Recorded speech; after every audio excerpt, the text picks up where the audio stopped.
சில பேர் வந்துருவீங்க கங்கணம் கட்டிட்டு. நீங்க நாங்க 76 வருஷமா மக்கள் பட்டிருக்க கஷ்டம், 200 வருஷமா அடிமைத்துவம், உங்க குடும்பம் ஆட்சியில் இருக்கு. நான் இன்னைக்கு சொல்றேன், பிரஜா உரிமை வாங்கி கொடுத்த சௌமியமூர்த்தி தொண்டமானோட பேரனா நான் சொல்றேன். கல்விக்கு முன்னுரிமை கொடுத்த ஆறுமுக தொண்டமானோட வாரிசா நான் இங்க சொல்றேன். நான் பெருமையோட சொல்லுவேன், நான் மலையக மக்களை பிரதித்துவப்படுத்துறேன். அதே நேரம் 55 தொழிற்சாலைகளை எரிச்ச நீங்க பேசும்போது, அவ்வளவு இனவாத துவேஷத்தில் ஈடுபட்ட நீங்க பேசும்போது ஏதோ மாடுகள் அனுப்புற மாதிரி தான் அனுப்பிட்டு இருக்காங்க. அப்படி இருக்கும்போது எப்படி நாங்க சொல்ல முடியும் மலையக மக்களுக்கு அரசாங்கம் நியாயமா நடந்திருக்குன்னு? இவ்வளவு நாளா நான் அரசாங்கத்துக்கு ஆதரவு கொடுத்தேன். நான் சொன்னேன், இல்ல மலையக மக்களுக்கு இந்த மாதிரி பிரச்சனைகள் இருக்கு, இந்த பிரச்சனைகளை நீங்க ஒரு வாய்ப்பா பயன்படுத்தி அங்க வாழ்ற மக்களுக்கு மாற்று இடத்தை கொடுங்க, அவங்களுக்கு வீடு கட்டுறதுக்கு கட்டாயம் பல்வேறு டோனர்கள் வருவாங்க. சில பேர் வேணா அரசாங்கத்துக்கு கொடி பிடிச்சிட்டு இருக்கலாம், இல்ல அதாவது எங்க ஜனாதிபதி செய்வார்னு. ஆனா அவங்க எல்லார்கிட்டையும் நான் ஒரே ஒரு விஷயம் சொல்றேன், கொடி பிடிக்கிறவங்களா இருக்கட்டும், தோட்டத்தில் வேலை செய்யாத நபர்களா இருக்கட்டும், இந்த சபையில் உட்கார்ந்துருக்க நீங்களா இருக்கட்டும், நானா இருக்கட்டும், மலையில 3 தடவை காலையில மத்தியானம் சாயங்காலம் மலை ஏறி போய் பறிக்கிறவங்களுக்கு தான் தெரியும் 1 கிலோ கூட்டினா எவ்வளவு பிரச்சனைகள் வரும்னு. என்னோட கருத்தையும் இங்கே கட்டாயம் தெரிவிச்சாகணும்.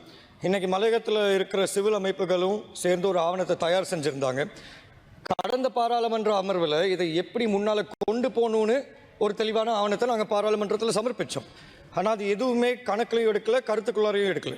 இன்னைக்கு இருக்கிற தருணத்தை பொறுத்த வரைக்கும் மலையக மக்களை 2ஆம் தர பிரஜைகளாக தான் அரசாங்கம் நடத்தியிருக்கு. இதுக்கு முக்கியமான காரணங்கள் என்னன்னு நான் சொல்கிறேன். இன்னைக்கு இருக்கிற காலகட்டத்தில் பல்வேறு வீடுகள், ஆயிரக்கணக்கான வீடுகள் மலையகத்தில் பாதிக்கப்பட்டிருக்கு. ஆனால் இந்த பாதிக்கப்பட்ட வீடுகளில் வாழ்கிற குடும்பங்கள் அனைத்துக்குமே நாங்கள் தெளிவாக சொல்லியிருந்தோம், அங்கே இடம் இருக்குது, மாற்று இடத்த அவங்களுக்கு கட்டாயம் வழங்க முடியும் அதே தோட்ட பகுதியில். ஆனால் மாற்று இடத்தை வழங்குறதுக்கு எந்த விதமான நடவடிக்கையும் அரசாங்கம் எடுக்கல.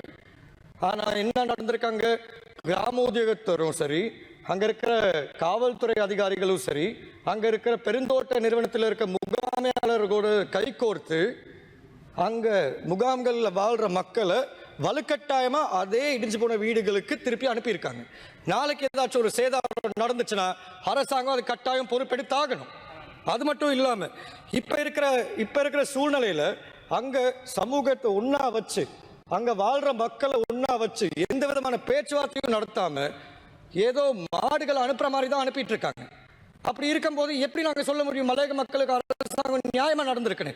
இவ்வளவு நாளா நான் அரசாங்கத்துக்கு ஆதரவு கொடுத்தேன்.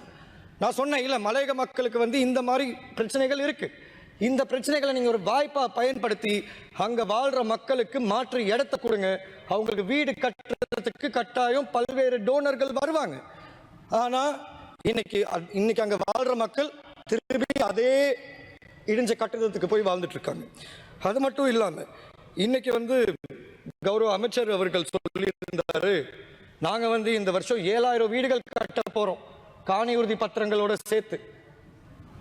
இதே ஜனவரி மாசம் 2025 இதே அமைச்சர் சொன்ன விஷயம் 4500 வீடுகள் நாங்க மலையக மக்களுக்கு கட்டி ஒப்படைக்க போறோம். போன வருஷம் கட்டிட்டு இருக்க அதே வீடுகளை தான் இந்த வருஷமும் ஒப்படைக்க போறோம். அப்படி இருக்கும்போது நான் மறுபடியும் சொல்றேன், நீங்க கட்டி ஒப்படைங்க, அதுல எந்த தவறும் இல்லை, அதுல எந்த மாற்று கருத்தும் கிடையாது, நீங்க அதை ஒப்படைங்க. ஆனா அதுக்கு பேர் வீட்டுரிமை. மலையக மக்கள் கேட்கறது காணி உரிமை. காணி உரிமைக்கும் வீட்டுரிமைக்கும் ஒரு பெரிய வித்தியாசம் ஒன்று இருக்கு. இன்னைக்கு 1.5 லட்சம் குடும்பங்கள் வாழ்றாங்க. 1.5 லட்சம் குடும்பங்களுக்கு 28 லட்சம் படி வீடுகள் கட்டுறது சாத்தியம் கிடையாது. எதிர்கட்சியில இருந்து நான் உங்களுக்கு ஆதரவாக தானே சொல்லிட்டு இருக்கேன்.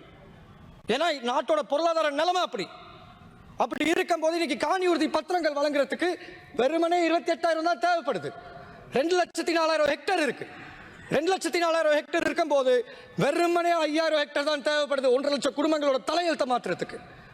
ஆனா இப்ப இருக்கிற சூழ்நிலையில காணி உரிமை சம்பந்தமா எந்த பேச்சுவார்த்தையும் இல்லை. இதுல இன்னொரு விஷயம், மக்கள் இடமாற்றம் செஞ்சாங்களோ இல்லையோ, நோவுட் பிரதேச செயலகத்தை 2 மாசத்துக்கு முன்னால அனர்த்தத்தினாலேயும் சரி, அங்க இருக்கிற சில குறைபாடுகள்னாலேயும் சரி, நாங்க ஹட்டனுக்கு மாத்திரம் சொல்லியிருந்தாங்க. இன்னைக்கு அந்த மாற்றம் தற்காலிகமான மாற்றமா நிரந்தரமான மாற்றமா? இன்னைக்கு நோவுட் பிரதேச சபைக்கு உட்பட்ட குடும்பங்கள் கஷ்டப்படுறாங்க.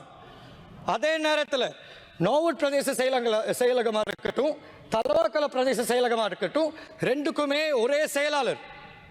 அதாவது 3 நாள் தலவாக்கலைக்கு ஒதுக்கி வைப்பாராம், 2 நாள் நோவுடுக்கு ஒதுக்கி வைப்பாராம். அப்படி இருக்கும்போது இந்த பிரதேச செயலகத்தை உருவாக்கி என்ன பிரயோஜனம்? அதே நேரத்தில் கௌரவ உறுப்பினர் அவர்களே, எல்லாருக்கும் ஒரு விஷயம் இங்கே புரிஞ்சாகணும். இந்த நோவுட் பிரதேச செயலகத்தை ஹட்டனுக்கு இடமாற்றம் செஞ்சது ஒரே ஒரு காரணனால தான். ஆளுங்கட்சியில் இருக்க ஒரு உறுப்பினர் அங்கே ஹட்டனில் அவங்களுக்கு போய் உட்காந்தா வசதியாக இருக்கும்னு அங்கே உட்காந்து அரசாங்கம் கொடுக்குற நிவாரணங்களை அவங்க கொடுத்ததா சொல்கிறாங்க. அது பிரச்சனை இல்லை, அது அரசியல், அதை கூட மன்னிச்சு விடலாம். ஆனால் ஒரு நபரின் வசதிக்காண்டி மற்ற இடங்களில் ஏன் வளங்களை குறைச்சாகணும்? அதே மாதிரி நோவுட் பிரதேச செயலகம், அம்பகமு பிரதேச செயலகம் ரெண்டுக்குமே ஒரே கணக்கு உத்தியோகத்தர். ஏன் அரசாங்கத்தால் நியமிக்க முடியல? நாங்கள் இந்த நாட்டின் பிரஜைகள் கிடையாதா என்ன?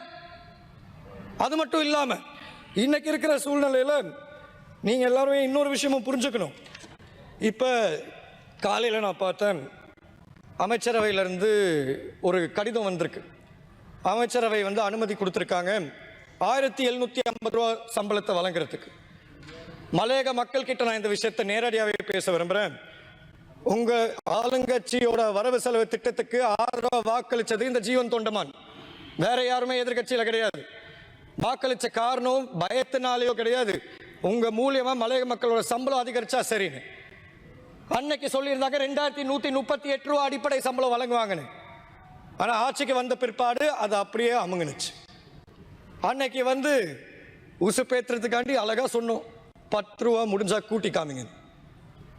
அன்னைக்கு மலையக மக்கள் நலன் கருதி சம்பளத்தை கூட்டுறதுக்கு முயற்சி எடுத்தாங்களான்னு தெரியல, ஜீவன் தொண்டமான தவறுன்னு நிரூபிக்க முயற்சி எடுத்தாங்க. அதுக்கு நான் பெருமைப்படுறேன். ஆனால் அதே நேரத்தில் 1750 ரூபா அடிப்படை சம்பளம் வழங்குவீங்கன்னு நீங்கள் சொன்னீங்க. ஆனால் இன்னைக்கு வழங்கி இருக்கிறது 1550 ரூபா அடிப்படை சம்பளம், பாக்கி 200 ரூபா 6 மாதம் கொடுப்பனது. அப்படி இருக்கும்போது அதையும் நான் வரவேற்கிறேன். பரவாயில்ல, மலையக மக்களுக்கு நீங்கள் சொன்ன வாக்குறுதியை நீங்கள் காப்பாற்றலை.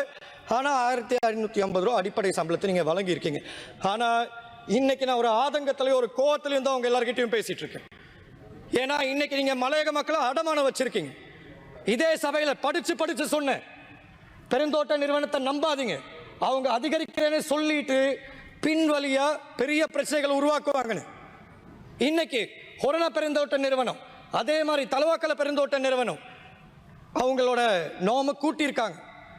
20 கிலோல இருந்து 22 கிலோ, 23 கிலோன்னு. அதே மாதிரி மலையகத்தில் உள்ள பல்வேறு பகுதிகளில் உள்ள பெருந்தோட்ட நிறுவனங்கள் இன்னைக்கு 20 கிலோ பறிச்ச நிறுவனங்கள் 26 கிலோ வரைக்கும் கேட்டிருக்காங்க. இதான் நாங்கள் உங்களுக்கு திருப்பி கொடுக்குற அந்த நம்பிக்கையா? நீங்க எங்களுக்கு வழங்குற அந்த 200 ரூபா கொடுப்புணவுக்கு நீங்க திருப்பி வழங்குற விஷயம் இதான். இன்னைக்கு சில பேர் வேணா அரசாங்கத்துக்கு கொடி பிடிச்சிட்டு இருக்கலாம், இல்ல அதாவது எங்க ஜனாதிபதி செய்வார்னு. ஆனா அவங்க எல்லார்கிட்டையும் நான் ஒரே ஒரு விஷயம் சொல்றேன், கொடி பிடிக்கிறவங்களா இருக்கட்டும், தோட்டத்தில் வேலை செய்யாத நபர்களா இருக்கட்டும், இந்த சபையில் உட்கார்ந்துருக்க நீங்களா இருக்கட்டும், நானா இருக்கட்டும், மலையில 3 தடவை காலையில மத்தியானம் சாயங்காலம் மலை ஏறி போய் பறிக்கிறவங்களுக்கு தான் தெரியும் 1 கிலோ கூட்டினா எவ்வளவு பிரச்சனைகள் வரும்னு. ஏன் எங்களுக்கு தெரியாதா? ராத்தல கூட்டி எங்களுக்கு சம்பளத்தை அதிகரிக்கிறதுக்கு 2020 6 மாசத்துக்குள்ளார 1000 ரூபாய் சம்பளம் வாங்கணும். அந்த 1000 ரூபாய் சம்பளத்தில் எந்த விதமான வளமையில் மாற்றமும் வரவே இல்லை.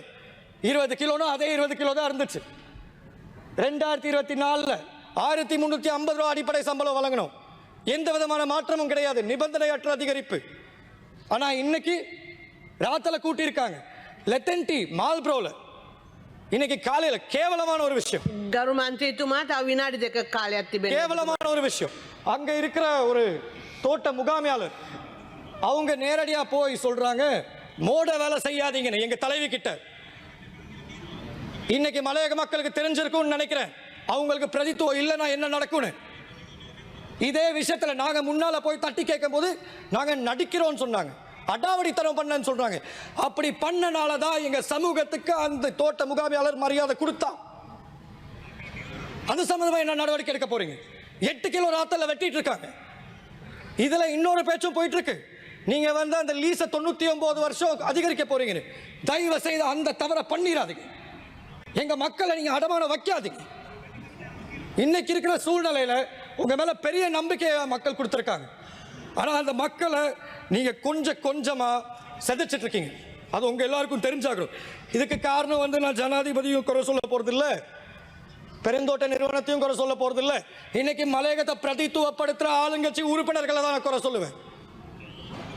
ஆட்சிக்கு வரத்துக்கு முன்னால பேசினது இன்னொன்று, ஆட்சிக்கு வந்த பிற்பாடு நடந்திருக்கிற விதம் வேற. இன்னைக்கு எந்த முகத்தை வச்சு மலையகத்துக்குள்ளார போவாங்க?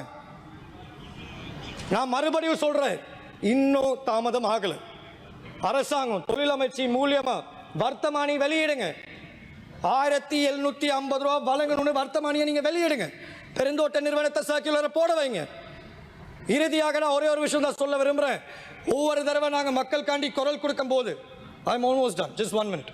ஒவ்வொரு தடவை நாங்க மக்கள் காண்டி இங்க குரல் கொடுக்கும் போது உடனே சில பேர் வந்துருவீங்க கங்கணம் கட்டிட்டு. நீங்க நாங்க 76 வருஷமா மக்கள் பட்டிருக்க கஷ்டம், 200 வருஷமா அடிமைத்துவம், உங்க குடும்பம் ஆட்சியில் இருக்கு. நான் இன்னைக்கு சொல்றேன், பிரஜா உரிமை வாங்கி கொடுத்த சௌமியமூர்த்தி தொண்டமானோட பேரனா நான் சொல்றேன். கல்விக்கு முன்னுரிமை கொடுத்த ஆறுமுக தொண்டமானோட வாரிசா நான் இங்க சொல்றேன்.